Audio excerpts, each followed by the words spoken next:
Kanchipuram వకుడా silks నాణ్యత మా ప్రాధాన్యత. మదీనాగూడ, మియాపూర్, హైదరాబాద్ లో త్వరలో శుభారంభం.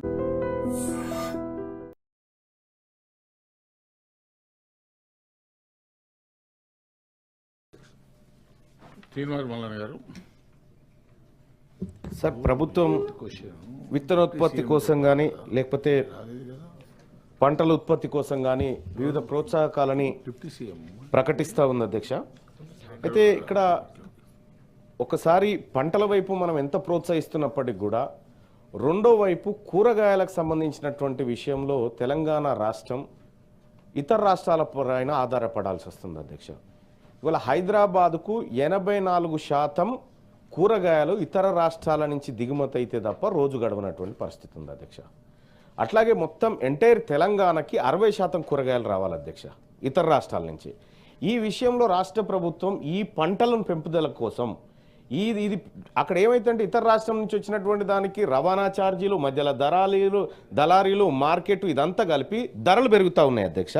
ఇక్కడ కూరగాయల సాగును పెంచాల్సినటువంటి అవసరం ఏ మేరకు ఉందనేది ఒక సూచన చేస్తా అధ్యక్ష.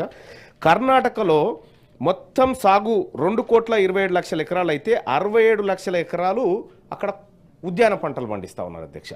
మహారాష్ట్రలో 2,42,00,000 మొత్తం సాగు అయితే 57 లక్షలు అక్కడ పండిస్తూ ఉన్నారు అధ్యక్ష. ఆంధ్రప్రదేశ్లో దాదాపుగా 2 కోట్ల ఎకరాల్లో పండిస్తే 45 లక్షల ఎకరాలు ఈ కూరగాయలు ఇతర ఉద్యానవన పంటలు అధ్యక్ష. ఛత్తీస్గఢ్లో 82 లక్షలు పండిస్తే 19 లక్షలు కూరగాయల కోసం. కానీ తెలంగాణలో 1,93,00,000 సాగుబాటు చేస్తూ ఉంటే అందులో కేవలం 12 లక్షల ఎకరాలు మాత్రమే మనం చేస్తూ ఉన్నాం అధ్యక్ష. తద్వారా మనం ఇతర రాష్ట్రాల మీద ఆధారపడడం, కూరగాయల ధరలు పెరగడం, అది వినియోగదారులకు భారంగా మారడం, మనం బయట ఎన్ని ప్రోత్సాహకాలు ఇచ్చినప్పటికీ కూడా ఈ పరిస్థితి అయితే ఉంది. కాబట్టి రాష్ట్ర ప్రభుత్వం ఈ ఉద్యాన పంటల కోసం ఇవాళ మనం విత్తనోత్పత్తి గురించి ప్రోత్సాహాలు మాట్లాడుతున్నాం సార్. 64.5% విత్తనోత్పత్తి ప్రైవేట్ రంగం చేతిలో ఉంది. ఒకసారి గతంలో నేను ఈ తెలంగాణ రైతాంగాన్ని 10 జిల్లాల నుంచి ఛత్తీస్గఢ్ తీసుకుపోయిన అధ్యక్ష. ఛత్తీస్గఢ్ తీసుకుపోతే అక్కడ వ్యవసాయ విశ్వవిద్యాలయం ఉంది. అక్కడికి పోతే విత్తనోత్పత్తికి ఎస్ సార్, అక్కడ అది చెప్తున్నా సార్, ఆ తరీకాలోకి రమ్మని చెప్తా ఉన్నాను సార్. అక్కడ విత్తనోత్పత్తి విభాగాన్ని రైతులకు పరిచయం చేస్తే ఆశ్చర్యపోయారు అధ్యక్ష. సేమ్ తెలంగాణ రాష్ట్రంలో కూడా ప్రైవేట్ రంగంలో ఉన్నటువంటి విత్తనోత్పత్తి కార్యక్రమాన్ని ప్రభుత్వ రంగంలోకి తెచ్చి అలాగే ఉద్యానవన పంటలు పెంచే విధంగా ఈ రాష్ట్ర ప్రభుత్వం ఏమైనా చర్యలు తీసుకుంటుందని తమ ద్వారా అడగదలుచుకున్న అధ్యక్ష. మహేష్ కుమార్ గౌడ్ గారు. అధ్యక్ష, ఇది మల్లన్న చెప్పిన రిలేటెడ్. ఇది ఇప్పుడు మన రాష్ట్రంలో వ్యవసాయం అంటే వరి అనేది నానుడిగా మారిపోయింది అధ్యక్ష. ఈ డైవర్షన్ ఆఫ్ క్రాప్స్ రావాల్సిన అవసరం ఉన్నది.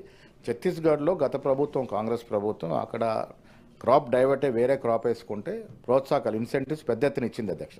So it was a successful program, success కూడా అయింది. అదే మహారాష్ట్రలో కూడా ఈ డైవర్షన్ ఆఫ్ క్రాప్స్కి చాలా ప్రోత్సాహకాలు ఇస్తూ ఉన్నటువంటి సందర్భం. మన రాష్ట్రంలో వరి చాలా గణనీయంగా పండిస్తూ ఉన్నాం, కానీ ఇది కొంచెం డైవర్షన్ కావాల్సిన అవసరం ఉంది. దానికోసం అత్యధిక ప్రోత్సాహకాలు ఇవ్వాల్సిన అవసరం ఉంది అనే మాట మీ ద్వారా మంత్రి గారికి విజ్ఞప్తి చేస్తా ఉన్నాం. జీవన్ రెడ్డి గారు. అధ్యక్ష, ఈ పండ్ల తోటలు, కూరగాయల పెంపకంలో ఇప్పుడు ఒకటి ప్రభుత్వం రాయితీలు కల్పించడం ఒక అంశం అధ్యక్ష. రెండవది ఉత్పత్తిలో ప్రధాన అవరోధం ఇంతకుముందు కూడా మీ దృష్టికి తేవడం ప్రయత్నం చేశాను అధ్యక్ష. ఈ కోతుల బెడదతో ఏదైతుందో మనకు అదర్ దాన్ ప్యాడీ కల్టివేషన్ ఏది చేద్దామని చేసే పరిస్థితి లేదు అధ్యక్ష. మీరు ఆరుతడి పంటలు కానీ, పండ్ల తోటలు కానీ, కూరగాయలు కానీ ఏవన్నీ కానివ్వండి, నేను దయచేసి మీ ద్వారా రాష్ట్ర ప్రభుత్వానికి గౌరవ మంత్రి గారిని ఈ కోతుల బెడద నివారణకు ఏదైతుందో వాటి పునరుత్పత్తి మీరు నిలిపివేసే విధంగా ఇప్పుడు ఏమేమి చూస్తున్నారని మరి ఒక్కొక్క ఎకరానికి 500 రూపాయల చొప్పున చందాలు సేకరించి ఆ ఊరికి వెళ్ళి కోతులను పట్టి ఛత్తీస్గఢ్ తీసుకుపోయి అక్కడ దించొస్తున్నారు అధ్యక్ష. ఒక ప్రాంతానికి ఒక ప్రాంతాన్ని తరలించే ప్రయత్నం చేస్తుంది తప్ప వాటి నివారణ అనేది ఏదైతుందో పూర్తిగా నిరోధించలేకపోతున్నాం. నేను మీ ద్వారా గౌరవ మంత్రి గారిని ఇది వారితో పాటుగా అటవీ శాఖకు సంబంధించింది ఈ కోతుల బెడద నివారణ పునరుత్పత్తి ఆపివేయాలి తప్పనిసరిగా. మీరు ఇవాళ కాకుండా రాబోయే కాలంలో ఒక దశాబ్ద కాలం నాటికి మానవ జనాభాతో సరి సమానంగా ఈ వానరులు, కోతులు బెడద పెరిగిపోయే అవకాశం అధ్యక్ష. ఇప్పుడు ఎందుకంటే కోతి అంటే ఆంజనేయ స్వామి, సంపద అంటేనో మన మనసొప్పది. కాబట్టి మీరు దాని దృష్టి కేంద్రీకరించండి. మీరు ఎన్ని రాయితీలు ఇచ్చినా కానీ అల్టిమేట్గా ఏది ఇస్తుందో వాటి పునరుత్పత్తి ఆపి ఈ కోతుల బెడదను తొలగించలేకుంటే యూ కెనాట్ డైవర్ట్ ఈ క్రాప్ డైవర్షన్ అనేది అమలు సాధ్యం కాదు. మీరు ఆరుతడి పంటలే కానీ, పండ్ల తోటలే కానీ, కూరగాయలే కానీ తెలంగాణ ప్రాంతం ఇది ప్రధానమైన ఒక అవరోధమైంది.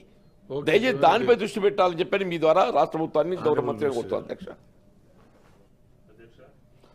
గౌరవ సభ్యులు మల్లన్న గారు